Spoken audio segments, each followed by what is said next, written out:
Hey my love extremists, it's me, Ethan, and today I want to talk to you about something super important, self-love. We're going to discuss the dark side and the light side of self-love. There's this old cliche that goes around, you'll hear it often, that you can't love someone else until you love yourself. And while there's some truth in understanding how to love oneself and supporting your relationships with others, it's actually not a linear thing. You don't start with self-love and then figure out loving others. It's a conversation. We learn how to love by being loved by others, by being engaged with other people through our relationships. But self-love is such an important ingredient in having a love practice and being able to offer love beyond yourself.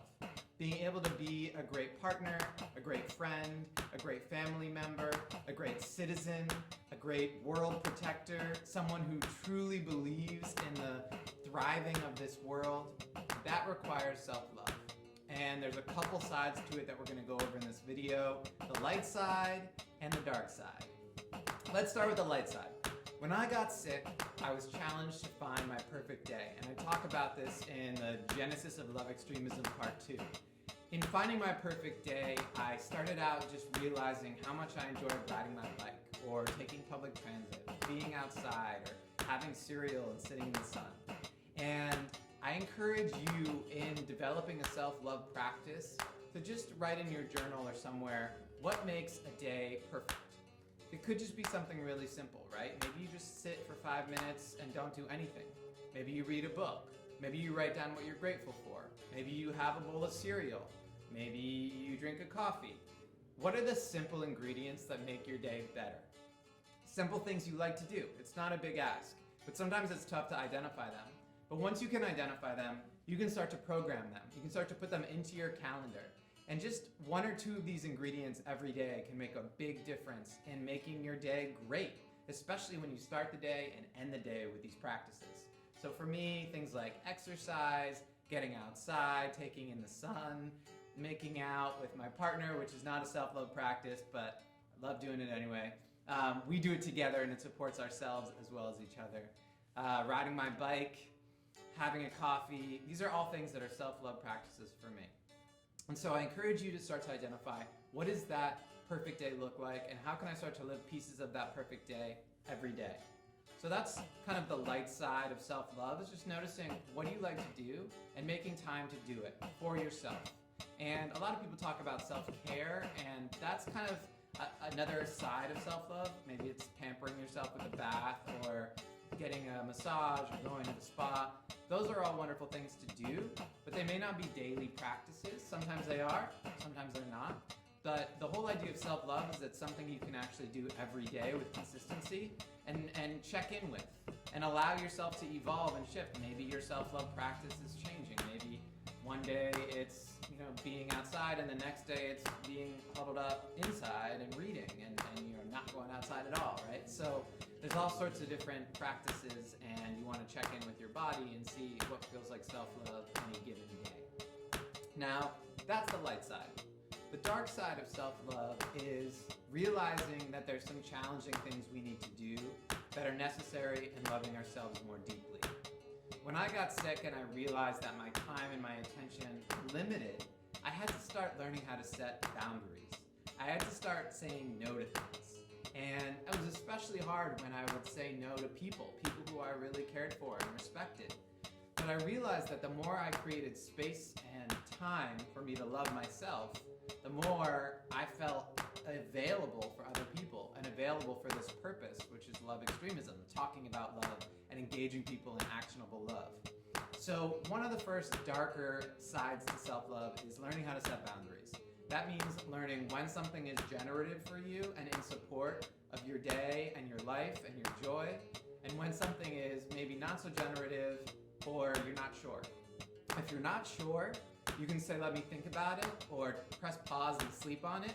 But usually if you're not sure, it means it's something that you don't need to do. And you can live without. And there won't be any FOMO, and it's cool. Just set a boundary and say, you know what, I need to stop doing this. It could be watching so much TV, or it could be spending time with a particular person, or it could be any number of things that you just need to be boundaried around. that's a practice of self-love, a really important one. The second kind of darker side of self-love that's really important that I've found is forgiveness. We all have things that we need to forgive first ourselves for. Maybe we did some stuff that we're not proud of. Maybe we are holding on to a grudge and it's just eating away at us and upsetting us, or we're thinking about it all the time. Maybe we're going through a fight or an argument in our head and just reliving it. And really letting go of that and forgiving the other person involved and ourselves for just holding on to it for so long, that's a really important act of self-love. If you can get to the next phase of actually reaching out to someone and forgiving, also an amazing form of self-love if it feels appropriate and it feels approachable. But recognize that forgiveness is often for yourself. It's not necessarily for the other person. It's for you to come to terms with what happened, perhaps there was harm, and be able to forgive and move forward so that you can not hold on to that and not let it cause dis-ease in your body. And the third piece of the darker side of self-love that I would speak to is just patience. It may not sound dark, but I do find that it's really difficult for me to just be still and to be patient and to wait for things to unfold at the right time. And patience is such an integral element of self-love because it allows us to just reduce our anxiety, relax, take some deep breaths, slow down, and recognize that things will happen in time and not everything's going to happen lightning fast, especially when it comes to things like healing or forgiving, right? Or getting through a really challenging moment in our lives. So patience is this important ingredient for the dark stuff that comes up, right? We need to be patient with it. We need to let it process and move through us so we can get to the other side and be more self-loving and enjoy. So dark side, light side. Light side, find that perfect day. Find those things you love to do. Find what lights you up. Make sure you make time for it every day in your calendar, in your schedule. Dark side, remember boundaries, forgiveness, and patience. And as we get deeper into other loving practices, we'll dig into other aspects and areas of self-love. There's a lot more to talk about on this topic. But I just want to say the whole idea of self-love being about spa days and self-care and kind of pampering yourself, it's great and that's one aspect, but it's not the full story. Self-love is dark sometimes. Self-love is challenging. Sometimes it's going through the shadow or the darker side of your life and your story. And self-love is also about just checking in with what is really special to you. And that's not what some magazine or what someone else is going to tell you is special. It's what you know is good for you and your daily life. So thanks for being here. I know there's a lot of traffic behind this camera and you're hearing all the noises of the street, but hopefully you're hearing me just as much. I hope you sign up for our newsletter at extremist.love.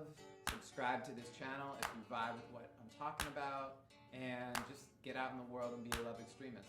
Every day, bringing love on purpose, not necessarily romantic, but definitely intentional to the world around you. Thanks for being here. Have a great day. Peace.